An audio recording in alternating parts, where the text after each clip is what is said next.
تو اب یہ تو معاملہ خراب ہو گیا. فضل الرحمان صاحب کہہ رہے ہیں کہ نہیں, کون سے بات چیت, مذاکرات کون سے, اتنا عرصہ لگا تھا جب 26ویں آئینی ترمیم کا سارا ہوا تھا, اس وقت ہمارے پاس دوڑ دوڑ کر آ رہے تھے, تب یہ ساری چیزیں طے ہو گئی تھیں. تو اب آپ مدارس کو رجسٹر کریں وزارت صنعت کے انڈر, کیونکہ اس سے ان کو ذرا سہولیات میں آسانی ہوگی. وزارت تعلیم کے انڈر کہتے ہیں جی ہمارے مسلسل ہمارے اوپر چیک رہ رہا ہے, بڑے مسائل ہیں, ہر چیز کے لیے اجازت اور یہ اور وہ, تو اب معاملہ وہاں بھی خراب ہو گیا ہے. تو اب یہ لڑائی الگ سے شروع ہو گئی ہے. مدارس بل پر مولانا فضل الرحمان کے ساتھ پھر بیٹھنے کے لیے تیار ہیں اعظم نذیر تارڑ. اب مولانا سے بیٹھنے کو تیار نہیں ہو, کہنے جو ہو گیا ہے اس پر بس عمل کریں آپ, وہ ایکٹ بن چکا ہے, لیکن یہاں لڑائی ہے اور یہ ابھی چلنی ہے, یہ شدید ہوگی. لیکن الٹیمیٹلی مجھے یہ لگتا ہے کہ حکومت کو گھٹنے ٹیکنے پڑیں گے, ورنہ حالات مزید حکومت کے لیے خراب ہوں گے. اگر مولانا بیچ کا کوئی پھر راستہ نکال لیتے ہیں تو وہ الگ بات ہے. پنجاب حکومت پیپلز پارٹی کے ساتھ ہاتھ کر گئی, رہنماؤں کے خلاف دہشت گردی کے مقدمات. ارے واہ.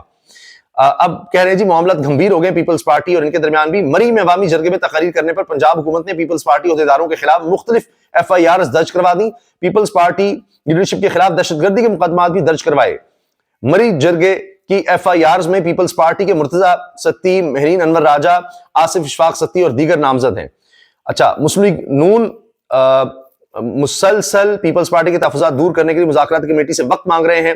نائب وزیر اعظم اسحاق ڈار کی صدارت میں ہونے والی وفاقی وزراء کی مذاکراتی کمیٹی پنجاب میں پیپلز پارٹی کے ساتھ حکومتی رویے میں بہتری کی دہانی کروا رہی ہے, جبکہ بلاول بھٹو بھی پنجاب میں پیپلز پارٹی کے ساتھ معاہدوں پر عمل درآمد نہ ہونے پر وزیر اعظم سے شکایت کر چکے.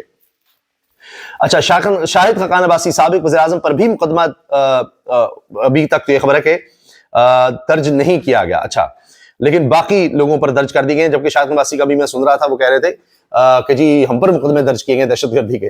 تو اگر کسی کو نہیں یقین کہ جھوٹے مقدمے تحریک انصاف کے خلاف ہوتے ہیں دہشت گردی کے, تو پھر یہ دیکھ لیں. اب اس میں پیپلز پارٹی ہے, اس میں JUI ہے, جماعت اسلامی, دیگر جماعتیں, کچھ ایسے لوگ جن کا کوئی تعلق سیاست سے نہیں ہے یا سیاسی کارکن نہیں ہے, وہ عہدیدار نہیں ہے, وہ جرگے کے ممبر ضرور ہیں, ان کے خلاف بھی دہشت گردی کے پرچے ہیں. اس لیے کہ انہوں نے ایک جلسہ کیوں کیا.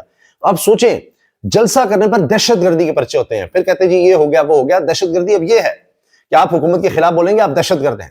یہ انہوں نے سارا حال کر دیا ہوا ہے.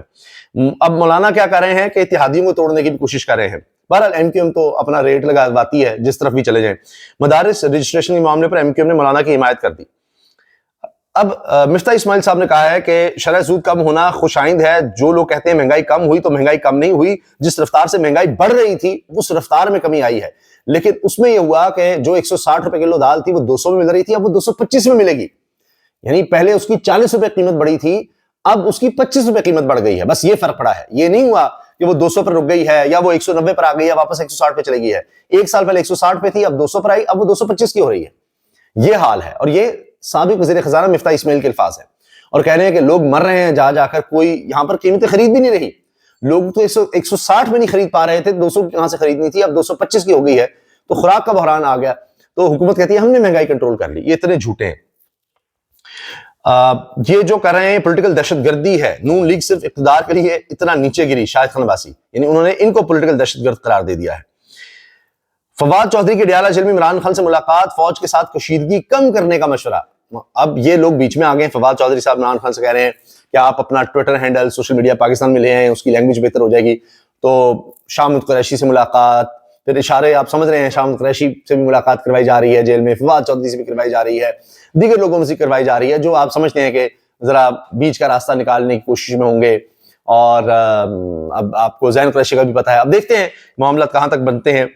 کمیٹی کے پاس مذاکرات کا پورا مینڈیٹ ہے, مگر حکومت کنفیوژن پھیلا رہی ہے. فیصل چودھری.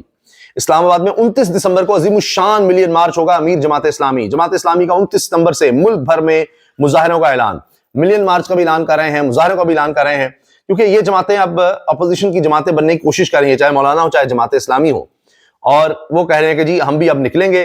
45 دن کی ڈیڈ لائن مکمل ہونے پر منصورہ لاہور میں پریس کانفرنس کی, اور بجلی کے بلوں اور ناجائز ٹیکسوں کے خلاف عوام کے صبر کا پیمانہ لبریز ہو گیا. 29 ستمبر سے 27 اکتوبر تک نئی احتجاجی تحریک چلائیں گے. ملین مارچ کا آپشن بھی موجود, اور یہ انہوں نے پہلے باتیں کی تھیں. اب وہ کہہ رہے ہیں کہ جی ہم جو ہے وہ اب نکلیں گے دوبارہ, کیونکہ اب انہوں نے کہا پہلے ہماری باتیں یہ نہیں پوری ہوئی تھی جب ہم نے 29 اس وقت کہا تھا اور وہ سارے مطالبات نہیں ہوئے. اب انہوں نے کہا ہے 29 دسمبر کو عظیم الشان ملین مارچ ہوگا. حکومت اور اداروں کو اپنی آئینی حدود میں رہ کر کام کرنا ہوگا.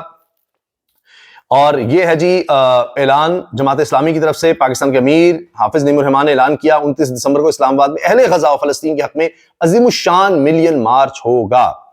منصورہ میں تقریب سے خطاب کرتے ہوئے انہوں نے کہا کہ آئین اور قانون کی بالادستی کے بغیر ملک آگے نہیں بڑھ سکتا.